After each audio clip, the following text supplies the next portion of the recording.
GTA 5 Online came out in 2013, 9 years ago, and I've managed to avoid playing it the entire time. So I'm caving. Today is the day that I finally played GTA Online. First things first, we gotta build our new character, undoubtedly the worst part of any new game, and I think that that's the one. That's the one. What's left to do now is give us some cool shades. Yeah. Give ourselves a name, and we are good to go. I should really do this, shouldn't I? No.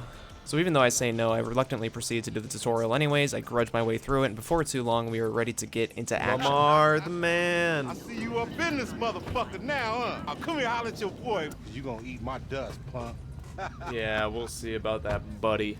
So once we get through the tutorial, that wasn't really a tutorial, it's time to get through this first race against Lamar, and it is way longer than I expected it to be. Smash on the straights. I'm smashing. And smash I did. Oh no. Even though we had a couple of setbacks, we ended up taking the dub anyways, and we were ready to get into business. Finally start playing the game the way it was intended, and I take off my wig because it is really hurting my head. But don't worry, the game had other plans. Alright, are we in business? Oh, still got something to do. Despite my best efforts, I really just cannot seem to be able to play the game the way that I wanted to play the game, so we have to do this mission, go get the drugs for Lamar, and then once we get him, we have to go give him to Lamar's friend where he proceeds to roast me. We have a scarf on, dog. What else do you want? After completing the tutorial and the first 2 missions that took way longer than I wanted them to, I finally get my first taste of freedom in GTA Online. Alright, it's go time, baby. So these are people? Let's go find them. So before too long, I spot them. My first real encounter with an actual person in GTA Online. Good talking. Unfortunately, he wasn't really in the talking mood, and so I needed to punish him severely. He won't die. Once I finally managed to take down Tony Stark himself, the game rewards me by having me lose the cops, and then I have to go to a clothes store. Whoa, what is going on? I get distracted on the way to the store because I see this ridiculous looking vehicle, the likes of which I've never seen in single player GTA, but my fun wasn't long lasted because he proceeds to immediately kick me out of his vehicle and then blasts off into the distance. We eventually get to a store where all I do is buy this yellow hat. Yeah, that's the look. Hey, it's your boy LD. And Lamar needs us to rob this gas station. Hello, friend. Hello. You're done. God, no. Now you're gonna get the hands. Give me this whip. Hey, that guy. After we finally lose the cops for robbing that convenience store, we are officially free to do as we please. We can roam. We don't have to do any more missions or tutorials if we don't choose. It is time to see what all the fuss has been about with GTA Online. Hello, my friend Lamar told me to call you. Apparently not, because first I need to steal a vehicle, any vehicle, and then take it to Los Santos Customs, install a tracker, and then I think I'll be free to roam however I want. That's awesome. Dude, is it the apocalypse?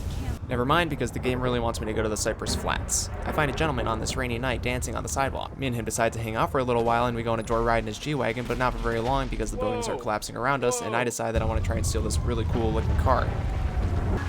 Nice. My luck runs out pretty quick though, as I immediately get sprayed as soon as I take the car by somebody else. Whoa. Welcome, brother. I've lain with a multitude of women. And he just dips. He lays that line on us and just leaves. Don't need to go to the stupid flats. I don't want to do that. But we do that. We finally get a new vehicle. We go to the Cypress Flats to see what all the fuss is about. Find out that it's just a tutorial on how to enter missions, and then we leave. Mistake, buddy. We made a mistake. It's at this point in the story that I put my wig back on because we were free to do as we please, and I felt like I needed to celebrate. And the first thing I do is see somebody down at the docks who doesn't have an umbrella, so I need to punish them severely. But it doesn't take very long to get what's coming to me.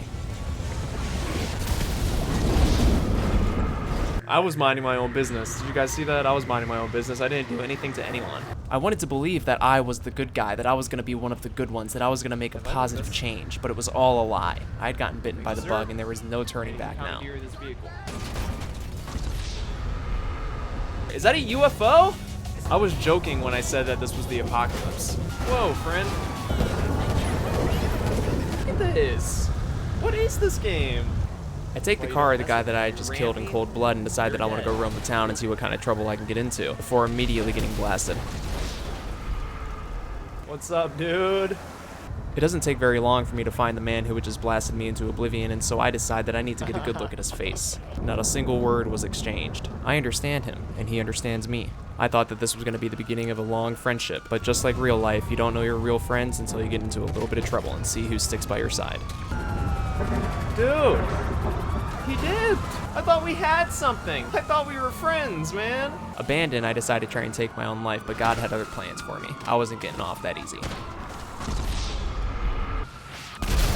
Dude, the rockets! If I get killed one more time with a rocket, Maybe looking back, the rockets weren't so bad after all, as I'm now faced with a completely different beast. One that'll live in my nightmares. Oh my god!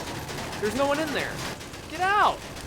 I do everything I can to escape, but this time, things don't work out so well. Maybe this is karma, the yin to my yang. Maybe I'm finally getting what's coming to me for all of my heartless crimes. I try to make my escape by riding in the beast itself, but that didn't work out in my favor, and it's not long until I see this gentleman jaywalking in the street and I decide that something needs to be done. After playing for a couple of hours, maybe I really have been missing out on GTA Online for all these years. It makes me wonder what the game was like before all the crazy vehicles and the rockets and UFOs and remote control turrets on cars. But all in all, what do we really want from a game? Community. GTA single player is great. It's a great single player experience, one that I love and that I've played through more than a handful of times, but it's easy to see why the online counterpart has been so successful. I went into this with an open mind and good intentions, but the second I got blasted by a rocket sent from the surface of Mars itself, I felt something inside of me change. A deep pit in my stomach that only mayhem can fill. This was a lot of fun, and I'll be playing more of it, but maybe in a few years we'll hopefully have GTA 6 online to play. But until then, this is all we got. Thank you for watching, and I'll see you next time. Might have been missing out a little bit. That was actually kind of a lot of fun.